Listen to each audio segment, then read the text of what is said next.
Bravo. Merci.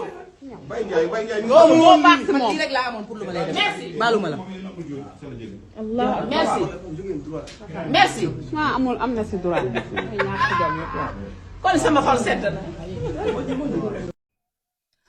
Les hommes battus. Le silence des hommes battus. Cet homme que vous venez de voir s'est pris une grosse baffe parce qu'il a trompé sa femme, qu'il a eu un enfant et qu'il a fait une délégation de toute sa famille, de certains membres de sa famille, pour venir annoncer la nouvelle à sa femme. Il s'est mis à genoux pour demander pardon à sa femme et dans un excès de colère et de douleur, celle-ci lui a donné une claque dont je pense qu'il se souviendra toute sa vie. Premièrement, ce n'est pas à faire. Oui, mesdames, ce n'est pas à faire. La violence, on sait quand elle commence, on ne sait pas quand elle se termine. Mesdames, portez main à son homme, à son mari, à son conjoint, à son fiancé, à son chéri, ça ne se fait pas.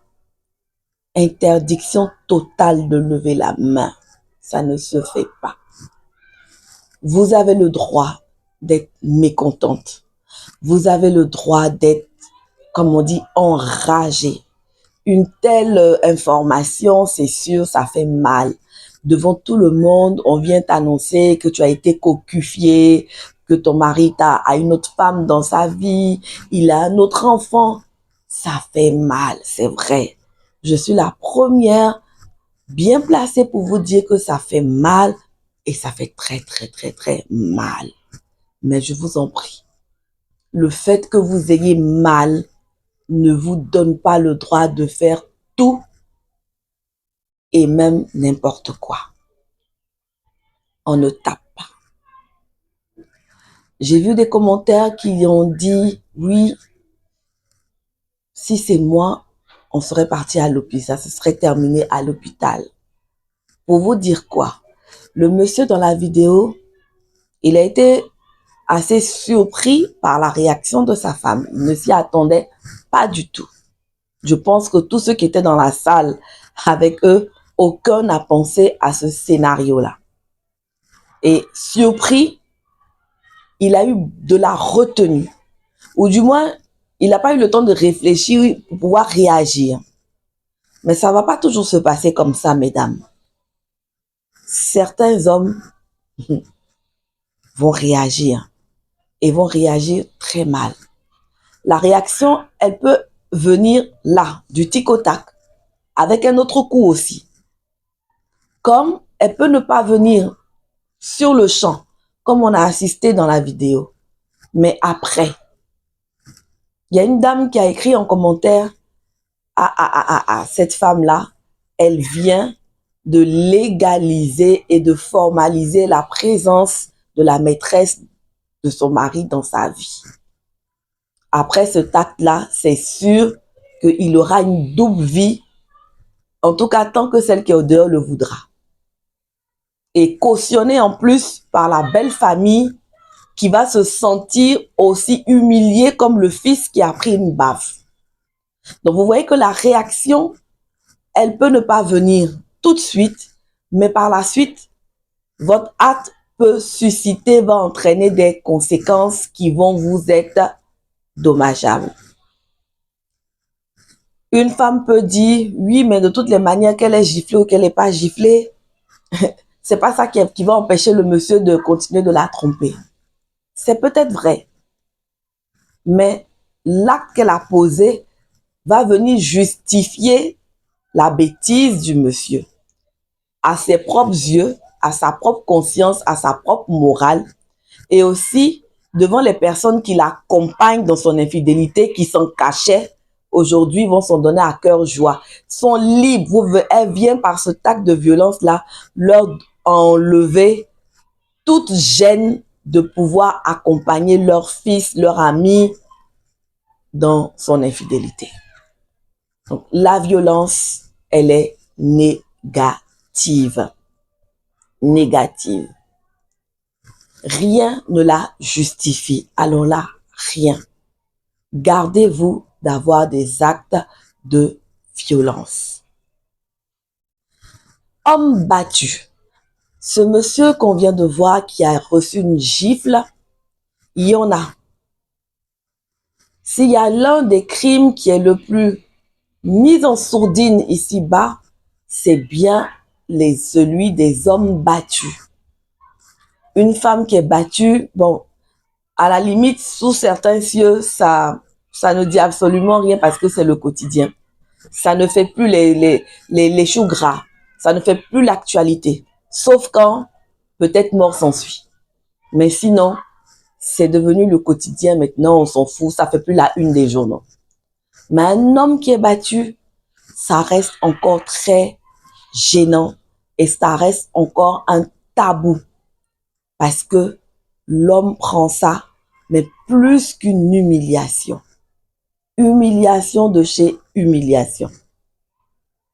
Quand une femme est battue, elle peut courir chez sa sœur, elle peut courir chez sa voisine, elle peut courir chez une maman, même un papa lui dit « Mon mari m'a tapé et chercher une consolation pour pleurer. » Elle peut avoir une épaule pour pleurer. Même si on en arrivera aux côtés des femmes battues, ce n'est pas évident d'en parler toujours. Mais les hommes, un homme qui est battu par sa femme, c'est tabou de chez tabou. Il va aller voir qui pour dire « ma femme m'a frappé ». À la limite, ça fait rigoler. Quand vous regardez la vidéo sur le champ, vous avez envie de rigoler. Ça fait rigoler. Comment ça ta femme t'a frappé? Ah, toi aussi. C'est quoi cette blague-là? On ne prend pas ça au sérieux. Et pour éviter de croiser les regards moqueurs, pour éviter de croiser les regards méprisants de leur alter ego masculin, les hommes se taisent sur ce fait-là. Rares sont ceux qui vont se confier et dire qu'ils sont victimes de coups dans leur maison. C'est un tabou. Mais j'ai envie en même temps qu'on puisse faire la différence ici entre hommes battus et hommes violents. Oui, certains hommes, quand ils ont fini de frapper leur femme, vont se faire passer pour des victimes en disant que non, c'est en réaction aux paroles qu'elle a dites, c'est en réaction au coup qu'elle lui a donné qu'il a frappé la femme. Ça, ce n'est pas un homme battu, c'est un homme violent. Donc, un homme violent n'est pas un homme battu. Ne venez pas justifier votre violence par les mots que la femme a eus, qui finalement, au lieu que ce soit vous qui ayez le dernier mot, vous octroyez d'avoir le dernier coup. Donc, bien faire la différence entre hommes violents et hommes battus. Les hommes battus ont pour la plupart certains traits en commun. Ce sont des hommes qui culpabilisent devant la femme, devant le rapport femme et homme, qui estiment déjà que la femme est un être fragile et donc ils se sentent mal de riposter face à la violence. La violence, elle commence particulièrement moralement. La violence, elle va être verbale et ensuite elle va se traduire par les coups. Celui qui est violent dans le couple, c'est juste une manière pour lui d'asseoir son pouvoir. La personne qui est violente ressent un vif complexe et elle a le sentiment que c'est par sa violence physique uniquement qu'elle peut arriver à dominer l'autre. Et donc, l'homme violent est caractérisé, l'homme qui est battu, il est souvent vu dans son entourage familial comme un homme mou. Il est mou, il réagit pas. Sa femme peut aller dans toutes sortes de travers, dans toutes sortes d'excessivités. C'est l'homme qui va accepter tout et n'importe quoi. Alors, on commence par accepter les injures, on commence par accepter les insolences vis-à-vis du mari lui-même, vis-à-vis du mari devant d'autres personnes, on commence par accepter l'insolence de la femme devant même les parents, devant les amis, devant les collègues, et on ne réagit pas sous prétexte que non, c'est ma femme, on ne veut pas la contrarier, on ne veut pas la mettre devant ses responsabilités, on accepte. Donc la souffrance va commencer là par s'installer. L'homme qui va accepter tout et n'importe quoi de sa femme, arrivé à un moment, sans s'en rendre compte, son ego va être affecté et il va davantage se mettre dans une insécurité. Parce que quand vous commencez à accepter, excusez-moi pour l'expression, le je t'emmerde de votre femme, vous allez finir par accepter ta mère est une poufiasse. Excusez-moi de l'expression. Et ça va en grandissant. Les mots deviennent de plus en plus violents et un jour, vous allez recevoir une gifle, vous allez recevoir un coup. Ça peut être un coup avec la main, comme ça peut être un coup avec un objet. Et l'homme voit toujours sa femme fragile devant lui. Quand il la regarde, il ne sait pas, mais où est-ce qu'il va la taper même? Et puis, il ne va pas lui faire mal de façon excessive. Et donc, les femmes violentes profitent de cette situation, de cet état psychologique fragilisé de l'homme pour aller de bon train. Et ils finissent par détruire l'homme à l'intérieur de lui. Ces hommes-là subissent ce pouvoir brutal des femmes. Il peut arriver aussi que physiquement, oui, physiquement, la femme est beaucoup plus forte que le monsieur. Ça aussi, ça arrive.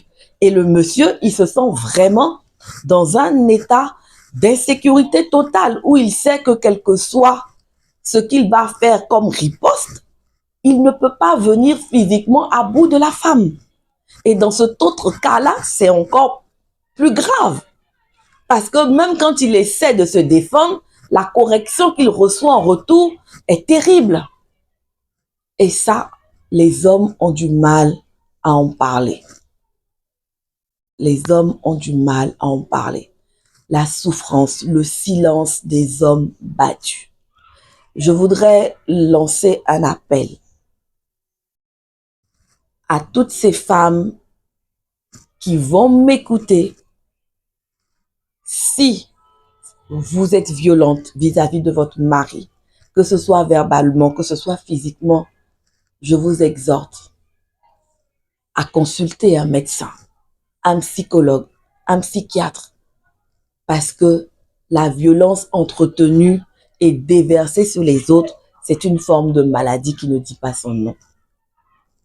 Sortir de la violence n'est pas chose aisée.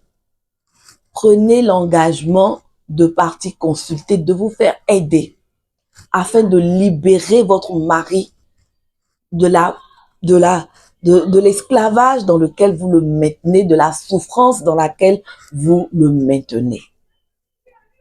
Monsieur, si vous êtes victime de violences conjugales, n'ayez pas honte d'en parler. N'ayez pas honte d'en parler. Vous n'êtes pas les seuls.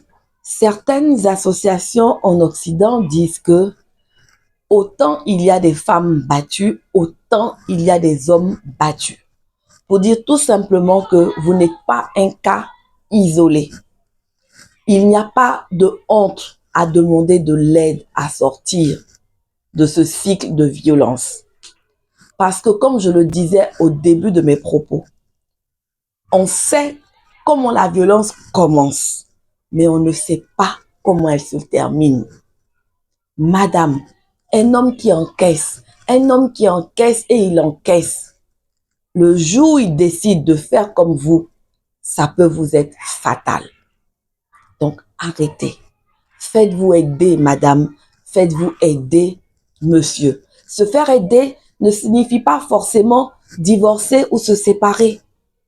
Le fait que vous continuez d'aimer votre femme qui vous porte main n'est pas un signe de faiblesse. Vous comprenez son défaut. Vous comprenez qu'elle est malade de quelque chose. Mais tout en voulant rester avec elle, tout en voulant continuer de l'aimer, vous avez aussi le droit de sauvegarder votre vie et aussi sa vie. Donc, faites-vous aider de sorte à emmener votre femme à ne plus être violente et que votre couple puisse être un havre de paix. À tous les hommes battus, cherchez une oreille intelligente, attentive, qui saura vous guider et vous aider à rompre le cycle de la violence dans votre couple.